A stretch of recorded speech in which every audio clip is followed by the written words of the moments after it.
En esencia, el cristal líquido debe de estar en un contenedor, porque lógicamente si no tenemos nosotros ese contenedor, no podemos hacer que el cristal se mantenga en su sitio. Eso es a lo que le llamamos nosotros la celda de cristal líquido.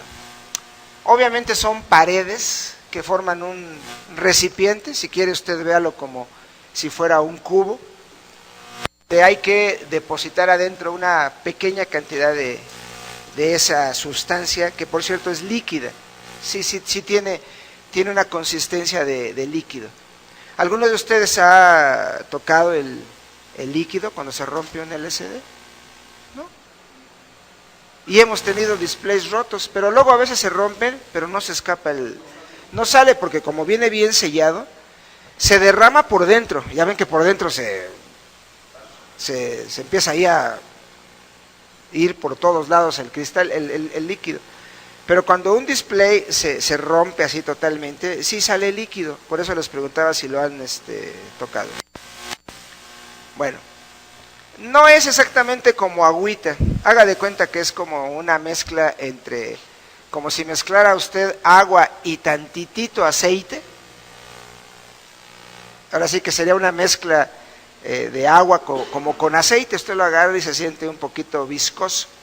No mucho, pero sí poquito. Bueno, ese líquido es especial porque su característica es de que sus moléculas, en su estructura molecular, las moléculas de ese cristal se mueven, se orientan de acuerdo al voltaje que le apliquemos. Ese es de hecho el chiste del cristal líquido, la orientación de sus moléculas. Entonces ese líquido se deposita en un contenedor para que esté ahí y no se derrame, no se escape. Y ese líquido le vamos a empezar a aplicar voltaje. El chiste es aplicarle voltaje. Vamos a verlo desde esta figura que ayer empezamos a ver.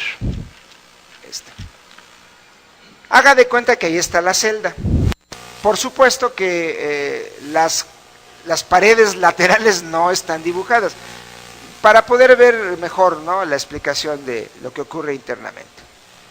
Bueno, dentro de esta celda aquí está el líquido.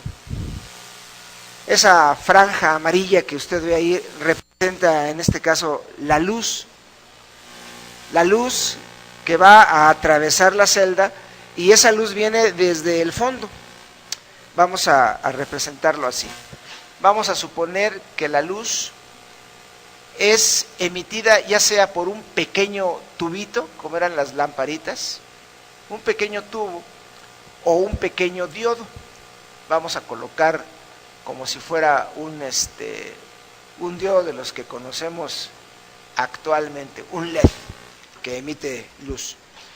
Entonces, la lámpara o el LED van a emitir luz desde la cara de fondo.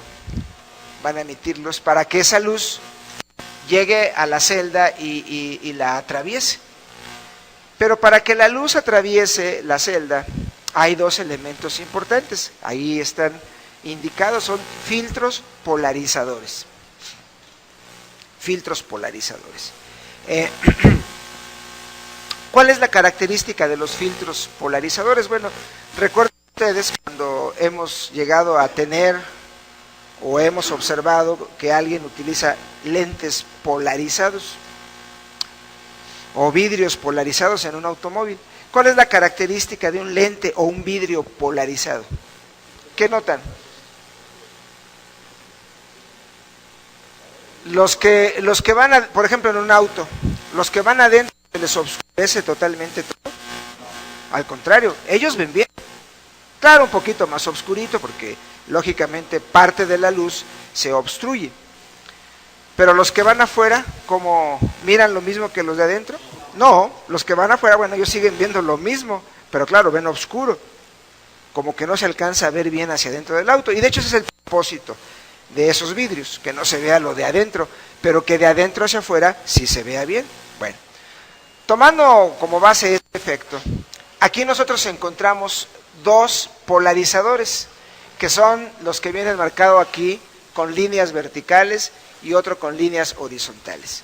La idea de estos polarizadores es que la luz, al entrar, en este caso por el fondo, son las flechas negras que están ahí marcadas, la luz blanca llega al polarizador vertical y como la luz llega en un ángulo de 360 grados, es decir, la luz llega por todos lados, al pasar el polarizador, la luz va a seguir ya solamente una trayectoria vertical, es decir, la luz es polarizada, es guiada, es colocada en sentido vertical.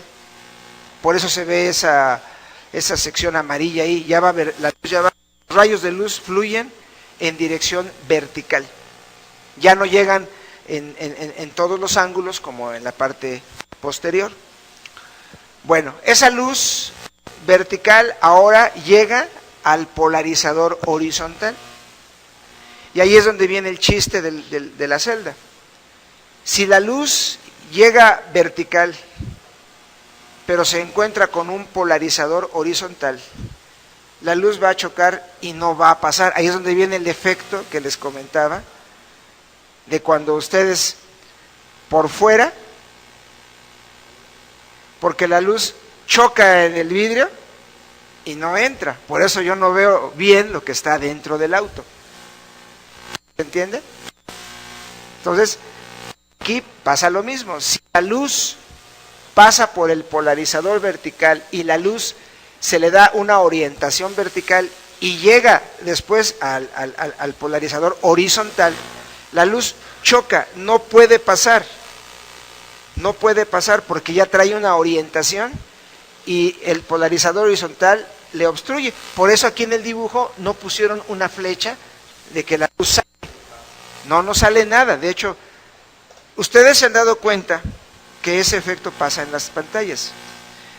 Se dieron cuenta y se siguen dando cuenta que hay pantallas que no tienen imagen y solamente como que vemos un resplandor.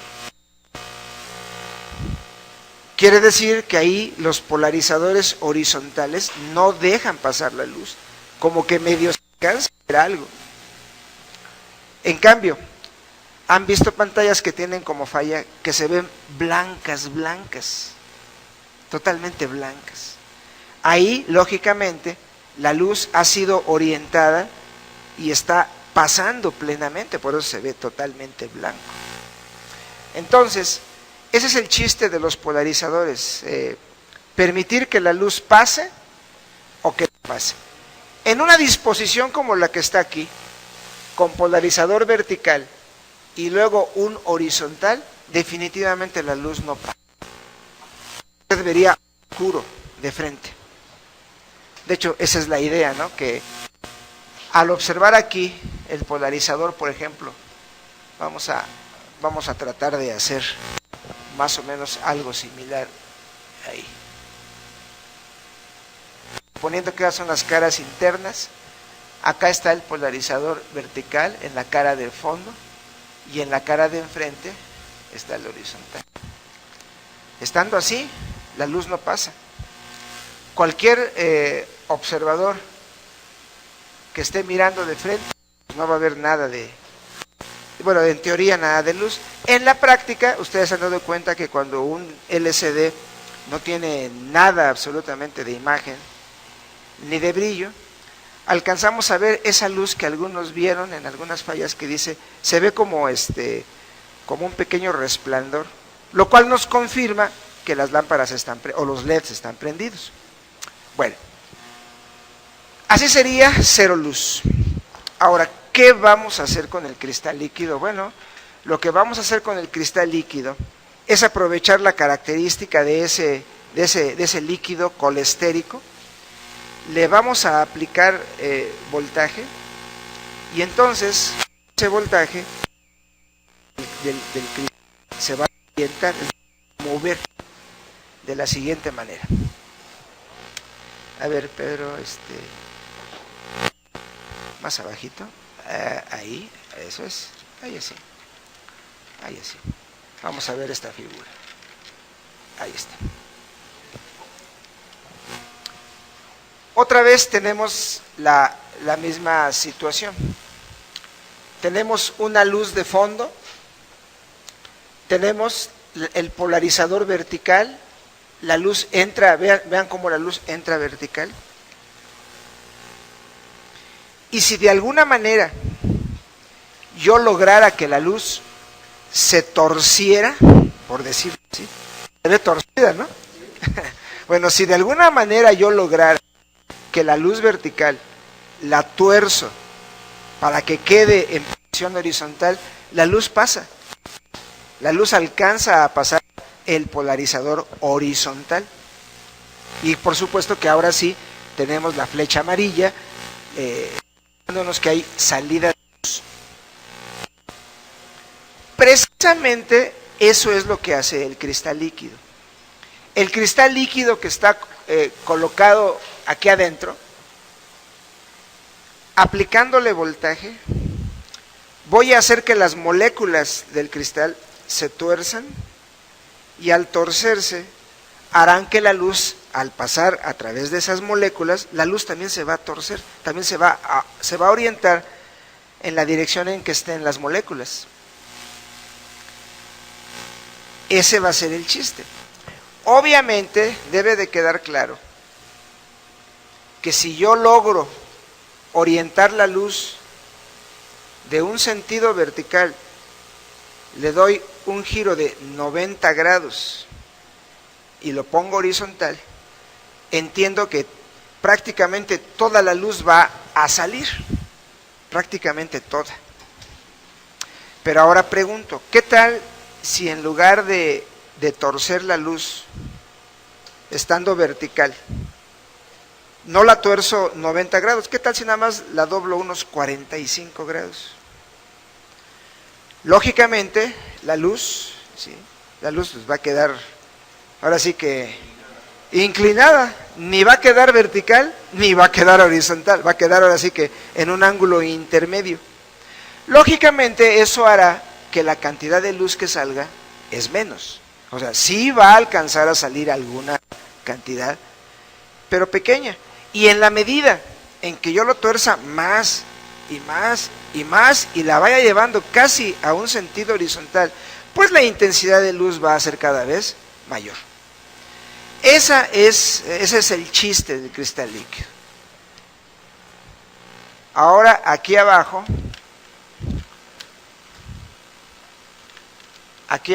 usted ve, de hecho sí, está muy bien, un poquitito más. Ahorita yo acomodo ahí está. Ahora aquí usted ve cómo aquí en medio, esto amarillo que pusieron aquí, eso representa ya la presencia del líquido. El líquido ya está ahí. Ahora bien,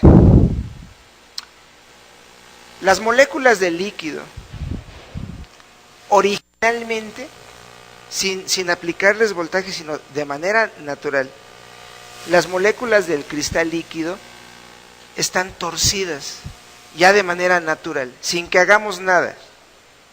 Simplemente al producir el cristal líquido, él ya de entrada está torcida sus moléculas. Quiere decir que si yo coloco el cristal líquido, obviamente no aplico voltaje, porque aquí vean cómo ya se está indicando la aplicación de un voltaje. Sin aplicarle nada, la luz entra por el polarizador vertical, así es, y el líquido, sin hacer nada, solamente por la presencia de él, hace eso. Es decir, sus moléculas del cristal líquido se tuercen 90 grados y entonces la luz solita se tuerce y alcanza a salir en su totalidad. Es cuando veríamos el pixel, veríamos este cuadrito de enfrente, lo veríamos plenamente iluminado, como un puntito intenso de luz, como si fuera un fósforo bien excitado por el haz electrónico de un cinescopio. Entonces, de manera natural ocurre este fenómeno. Ahora, abajo. Si yo pongo el cristal líquido y ahora le aplico un voltaje que representa esta batería, le aplico un voltaje aquí al cristal, obviamente tengo que aplicar voltaje entre una cara del contenedor y aunque aquí no lo pusieron, debo de conectar la otra cara. Por los dos lados le debo de conectar.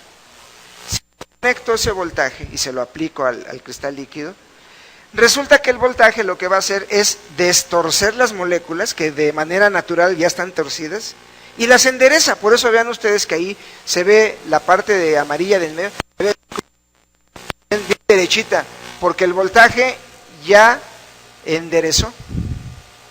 ¿Qué quiere decir esto? Que cuando un cristal líquido tiene voltaje, ¿sí?, usted no ve luz.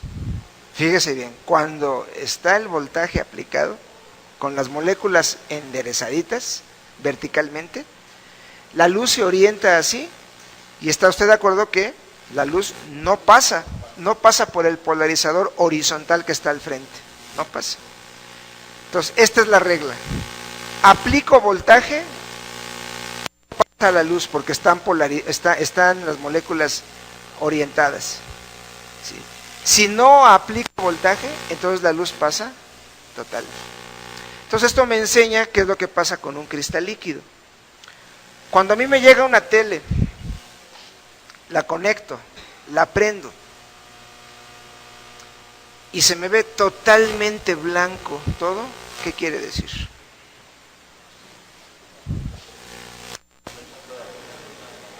Está pasando toda la luz, está orientando moléculas, entonces la luz pasa como por su casa, sin problema. Ahora, ¿qué pasa cuando yo conecto la tele, prendo?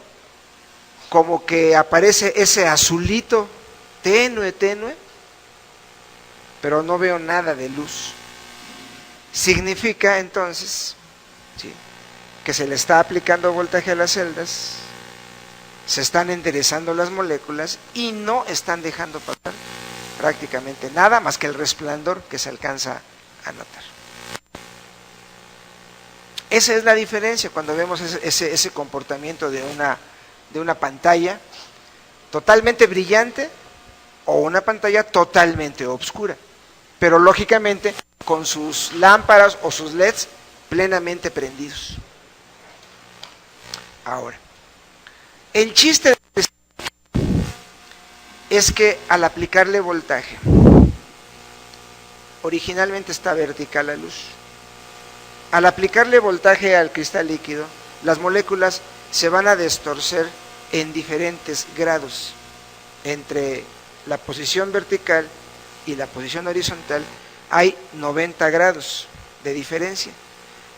El voltaje aplicado a cada celda hará que las moléculas se vayan orientando, ¿sí?, en diferentes ángulos dependiendo de la cantidad de luminancia y la cantidad de color que en ese momento se aplique por parte del tecón. Vamos un poquito más abajo, Pedro. Ok. Ahí está, esa es la que vimos. Ahí está. Esa es la que vimos, ¿se acuerdan? Esa ya nos es un poquito más atrás para que se vea. Ahí está, perfecto. Muy bien. Esta ya es una toma ya indicando los píxeles. ¿Por qué se ve esto rojo, verde y azul? Bueno, se ve así porque justamente al frente se colocan filtros de color. Para que se lo imaginen, es como si le pusiera yo calcomanías aquí al frente, los rojos, los verdes y los azules. Obviamente esto es con la finalidad de que la luz que yo voy a dejar salir aquí al frente, dependiendo del voltaje que aplique al cristal líquido, ¿sí?, en esta cara y por acá en esta otra, aquí es donde voy a aplicar yo el voltaje. para que se orienten las moléculas. Entonces, la cantidad de luz que salga tendrá que pasar por el filtro de color para que se coloree la luz, para que adquiera un color. Puede ser rojo, verde o azul, son los colores primarios. O podría ser, como en el caso de las Sharp, que utilizan 4 colores, usan estos 3 y utilizan uno más, que es el amarillo. Meten el amarillo como cuarto color. Por eso a los esos se le llaman cuatrón. Ya ven que si algunos no han escuchado el término, a los LCDs de Sharp dicen que son cuatrón, porque utilizan 4 colores. Según ellos, es para darle una mejor calidad de imagen, color, tinte, temperatura de color, dicen ellos. La verdad es que yo las he visto, yo las veo igual, yo no le veo ninguna diferencia. La verdad es que es igual, y eso sí, las más, obviamente, las más caras que los otros LCDs normales. Bueno, el caso es de que ahí tenemos los filtros de color, y ya vemos una estructura del LCD, donde primero van a encontrar ustedes un electrodo común, una placa común, que es la que se ve al fondo. Es una placa común. Dice ahí que es una capa de cristal líquido. Bueno, vamos a considerarla como una capa de cristal líquido. Aquí lo que va a suceder es lo siguiente. Vamos a aplicarle voltaje al cristal, pero ese voltaje lo vamos a aplicar basándonos en un transistor. Y la razón de hacerlo con transistor surgió porque en un principio los cristales líquidos respondían muy lento, es decir, las moléculas del cristal, para destorcerlas, era lento, aplicándole así el voltaje directo. Era necesario que se utilizara un transistor, porque un transistor se comporta como una fuente de corriente. Y entonces, experimentando con ello, se dieron cuenta que aplicando voltaje a través de una fuente de corriente, que es el transistor, veían que las moléculas rápido se torcían o se destorcían. Por eso empezaron a salir cristales líquidos en donde cada uno de ellos llevaba su propio transistor, que se denomina TFT, que es el transistor de película delgada. Se le llamó así porque lo diseñaron de manera que fuera súper delgadito, y cada transistor va pegado en un costado lateral de cada celda. Haga de cuenta que estas partes blancas que se ven aquí son realmente los transistores. Lógicamente aquí donde se unen dos, aquí en medio, ¿sí?, como si fuera un sándwich, ahí va el transistor, aquí también, ahí van metidos los transistorcitos y son delgaditos, por eso les llaman, le llaman thin, que es delgado, thin, film es película, y es transistor de película delgada. Les comentaba yo que nuevamente nos podemos imaginar como si el transistor fuera una calcomanía que se pega aquí en cada celda, y por supuesto donde está el rojo y el verde, ahí en medio, ahí va el transistor del verde, el del rojo va aquí, el del azul va aquí, y así cada transistorcito cada celda lleva su transistorcito pegado, delgadito. Obviamente tenía que ser así para que el transistor no obstruya la luz que se está manejando con la celda. Entonces, lo que a resumidas cuentas va a resultar es lo siguiente. Usted aplica una fuente de luz al fondo, una luz intensa, ya la han visto, todos ustedes ya han visto la cantidad de luz que produce un panel, todos ustedes ya han visto un juego de LEDs, ¿sí? Así desnudo, sin sus acrílicos, sin el LCD. Todo el mundo ha visto cómo prende un juego de LEDs plenamente. Claro, los que arreglan pantallas, no una, sino yo creo que cientos de veces han visto eso. Pero si alguien no lo ha hecho, véalo y va a ver cómo es intensa la luz, ya de todo el panel completito funcionando a todos los LEDs. Entonces requiere una fuente intensa de luz.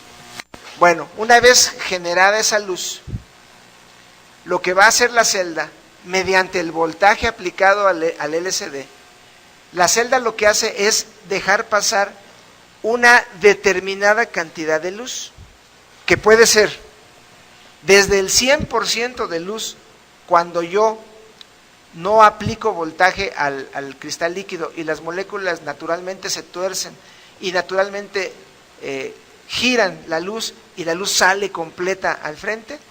Puede ser eso hasta el momento en que yo aplico voltaje, enderezo las moléculas, la luz entra vertical, intenta salir también vertical, pero el polarizador horizontal se lo impide totalmente. Entonces, entre mínima luz, diferentes grados, con el voltaje aplicado, vienen diferentes grados en que la luz puede salir. Mucha, poca, regular, casi nada, etcétera. Eso lo determina justamente el voltaje aplicado. Lógicamente, al salir la luz, si aquí coloco un filtro rojo, pues lógicamente la luz va a salir coloreada en ese tinte, en ese color.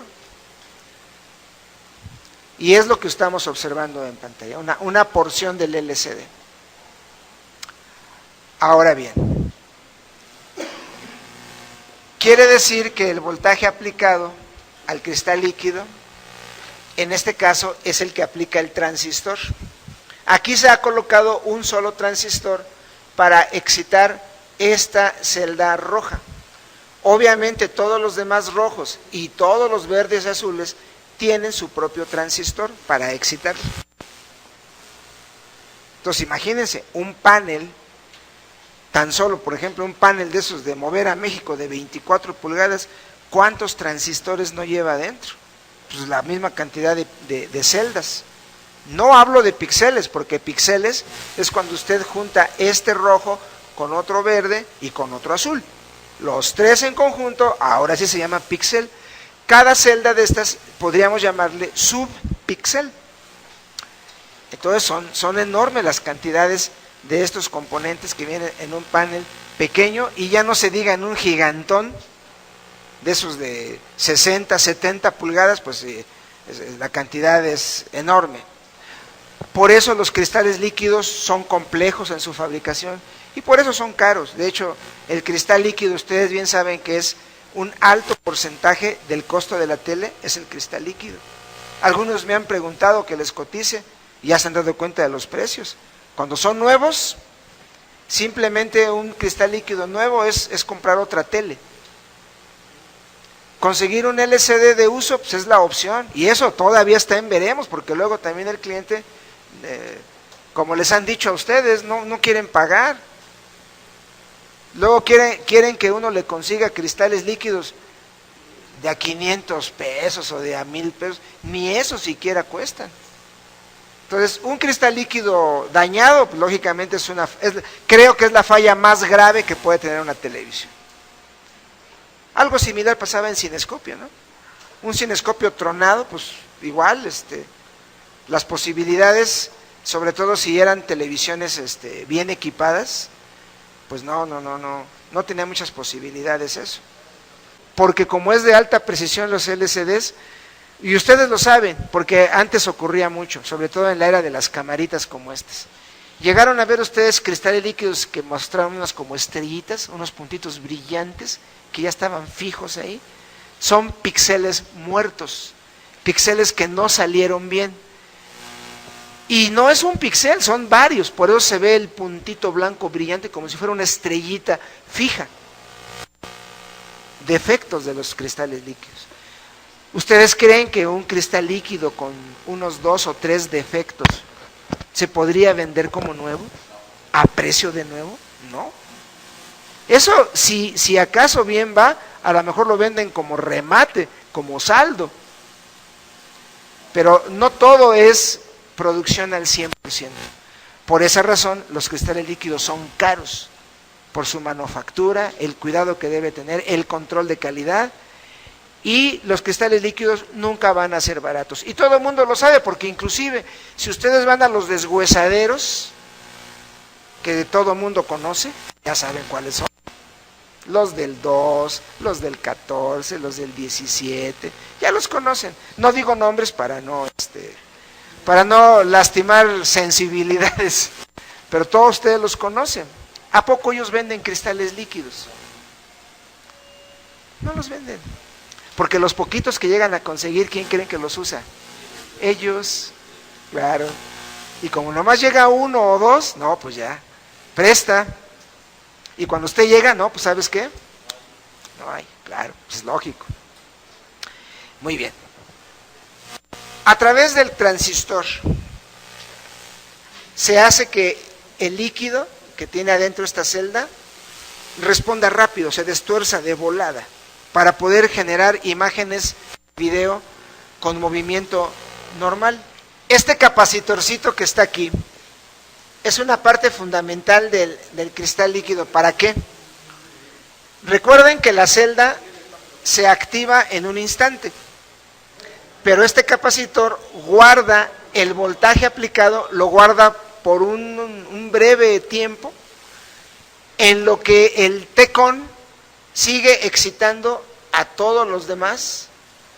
Como cada uno tiene su capacitor, entiéndase que este capacitor es para este, y cada uno de ellos, junto a su TFT, lleva su capacitorcito, para poder conservar por un ratitito la carga de ese píxel, y mantenerlo prendido, en lo que el TECON prende todos los demás, y regresa nuevamente a refrescar el video, otra vez ahora sí que con la siguiente escena. Entonces, esa es la estructura básica: transistor, capacitor para retener y lograr la característica que tenía el fósforo. ¿Se acuerdan que el fósforo tenía retentividad? Es decir, el fósforo era impactado por los electrones y se quedaba prendido un ratito, el fósforo. El fósforo no necesitaba de un capacitor, él mismo retenía la luz tantito, en lo que el haz electrónico seguía pintando y regresaba. Ya cuando el haz electrónico regresaba, el fosforito como que se quería empezar a apagar, pero llegaba el haz y lo volvía a refrescar. Bueno, aquí pasa algo similar, pero gracias a la ayuda del capacitor. Pero ese voltaje es de 20 volts, el VON. Sí, podría ser que en otros paneles le llamen VGH. Ahora sí, ya depende del fabricante. Y eso es lo que tenemos ahorita de problema con la terminología, que no está estandarizado. Qué bueno que todas las compañías se ajustaran, ¿no?, al mismo nombre, no tendríamos problemas. Hasta sin diagrama. Sí, dígame.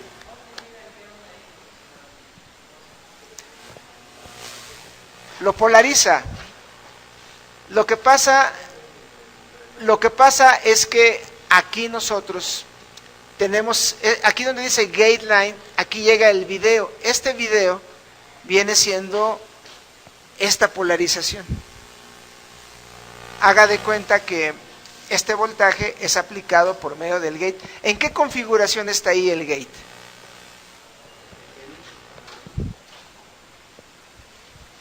Sí, es decir, bueno, no lo puedo yo pintar aquí, pero aquí le va a poner usted source. Este es el source, este es el drain y este es el gate.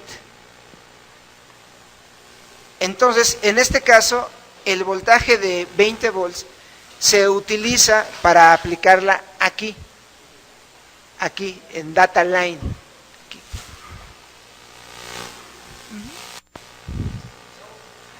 En source, ahí en data line se aplica el voltaje y se aplica en forma de pulso. O sea, no vaya, es que a lo mejor ahorita la confusión, ¿saben por qué resulta? Porque a lo mejor están pensando que los 20 volts aquí llegan fijos y están siempre ahí. No, aquí llega en forma de pulso, es decir, llegan los 20 volts, pero por un instante, en forma pulsante. Igual aquí en gate llega en forma de pulso. Este pulso de dato y este pulso de gate justamente son los que proporciona el T-Con. Él se encarga de proporcionar eso. Sí, porque cada celda se excita brevemente, tantito, en lo que van excitando a todos los demás. Sí, porque ya ve que las imágenes pues van cambiando. Un video normal pues es cambiante. Y el T-Con lo que hace es recibir el video digital y entonces él con los pulsos de sincronía empieza a generar una serie de pulsos para que el video que le toca en este instante a esta celda viene en forma de pulso, es decir, aplica voltaje en source, aplica voltaje en gate, pasa el voltaje y excita esta celda y genera la cantidad de luz y de en este caso de color rojo que requiere ese subpíxel en ese instante, que obviamente será diferente a los que necesitan los que siguen. Todos reciben cantidades diferentes de toda la imagen. Solamente que usted pusiera un patrón fijo, por ejemplo, una imagen en color rojo. Si usted pone una imagen roja fija, pues todos reciben lo mismo. Pero una imagen en movimiento es variable todo el tiempo, es ajustable. Eso se encarga el T-Con. Esa es su función. Muy bien. ¿Alguna otra pregunta? En el 4K, más frecuencia, más rápido, se requiere para tener 4 veces más de definición. Obviamente usted requiere 4 veces más de píxeles. No puede sacar usted más resolución, es como en un cinescopio. Para que fueran más finitas las imágenes en un cinescopio se requieren granos de fósforo más chiquitos. Aquí pasa lo mismo. Cuando usted tiene un panel 4K, prácticamente tiene usted 4 veces más de píxeles, más chiquitos. ¿Nunca han visto con una lupa el panel normal y un 4K?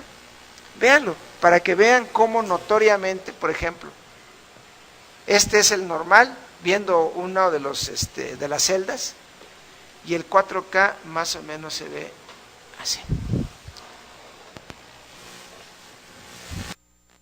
Lógicamente, para tener más píxeles, requiere usted una T-Con que trabaje 4 veces más rápido. Todo es más rápido y en mayor cantidad. Solamente así usted puede ver 4K, que es muy finito. Yo no lo percibo ya en funcionamiento, yo no lo alcanzo a ver. Esta es la estructura. Y ahora ya nada más indiquemos lo siguiente. Para poder excitar al panel se requiere este transistor. ¿Qué es lo que vamos a recibir aquí en la línea de compuerta? ¿Cuál es la función de una compuerta? ¿Cuál es la función? Recordando lo que hace un MOSFET. Vamos a ponerlo así. Claro, el gate, bueno, este es el drain y este es el source. O si alguien llega a ver la simbología, la que usan ahora, la nueva del MOSFET. Y así lo pueden llegar a mirar en los diagramas actuales. Como yo soy de la vieja época, pues yo uso este símbolo. El símbolo tradicional, este es el símbolo nuevo. Bueno, cualquiera de ellos, la función que tiene el gate, el drain y el source, está bien definida. El gate obviamente es por donde se excita el MOSFET, pero aquí el MOSFET no está cumpliendo una función como usted lo ve en electrónica lineal. Es decir, el MOSFET aquí no está actuando tanto como amplificador, porque si así fuera, ustedes pensarían que en el gate hay que aplicar un voltaje, por ejemplo, para que se amplifique y en el drain salga invertido y más grande, es decir, salga amplificado. No, fíjense que no, aquí no es esa la función del del transistor. El transistor sirve para esto. Con el gate se aplica voltaje, desde luego, para que el canal se cierre. El canal se va a cerrar. Pero el verdadero voltaje de video es el que viene aquí arriba.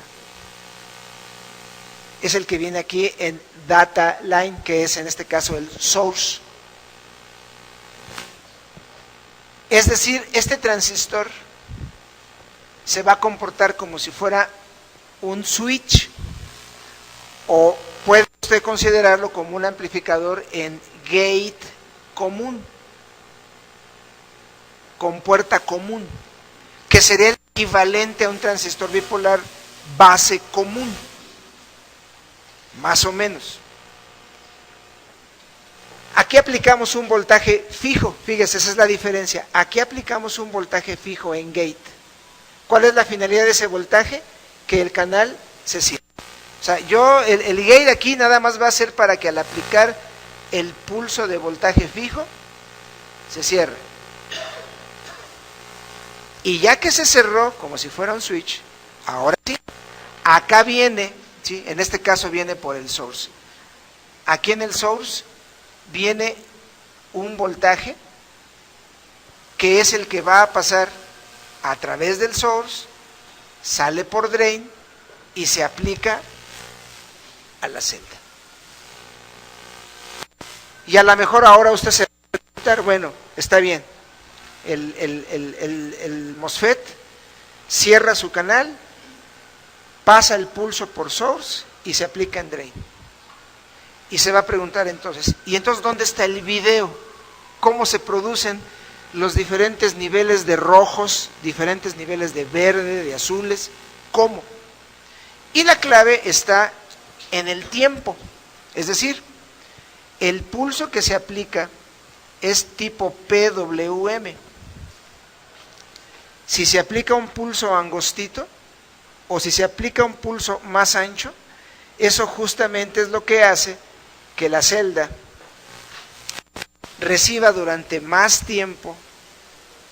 ¿Se acuerda que hay un capacitor? Si yo aplico durante más tiempo ese pulso al capacitor, ¿qué le pasa al capacitor? Se carga más. Y si el pulso es angostito, se carga menos.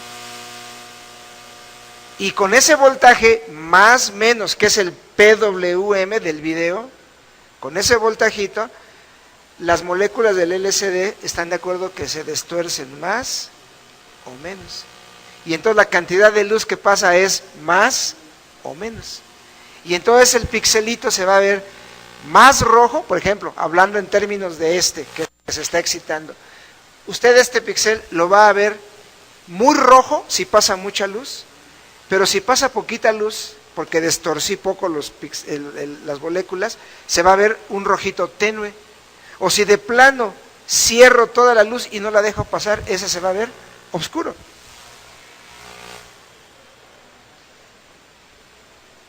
Entonces, el video que llega aquí es un video con anchura variable, es un pulso de anchura variable, PWM. El gate solamente hace que ese PWM, al cerrarse el canal, baja, se aplica por drain y llega a la celda.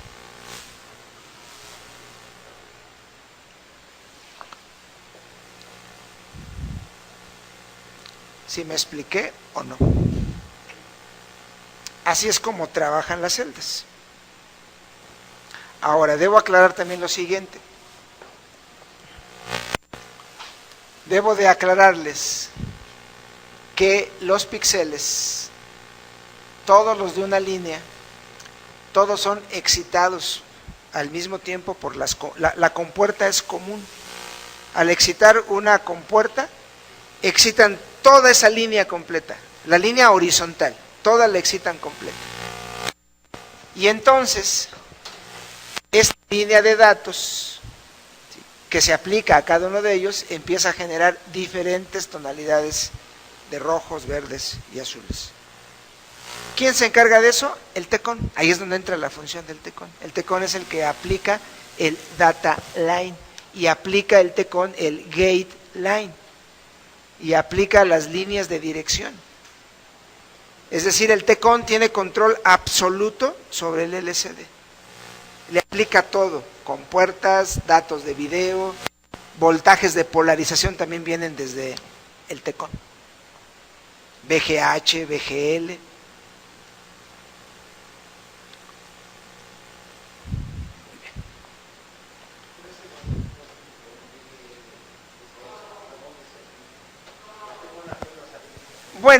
Bueno, es que aquí nosotros, por ejemplo, no vemos la polarización, solo vemos el transistor. Por eso surge la pregunta, ¿cómo llega? Al hablarles yo de un pulso, obviamente estamos hablando de voltajes altos y voltajes bajos. Entonces, el VGH, el VGL sirven precisamente para establecer cuál es el alto y cuál es el bajo. ¿Dónde se aplican? Bueno, se aplican cuando consideramos ya su polarización. Entonces, por ejemplo, usted puede considerar que hay una resistencia, obviamente, de carga que nos va a llevar el voltaje de source, me lo va a llevar, por ejemplo, a VGL. Entonces, el VGL y el VGH son ya para polarizar, nada más que ahí no se ve, ahí nada más pusieron el puro transistor solito. Y usted sabe que todo transistor, aunque vaya solamente a switchear, necesita polarización. ¿Sí? Entonces, estas resistencias no están marcadas ahí, pero lleva resistencias de polarización también y van conectadas a VGL y a VGH.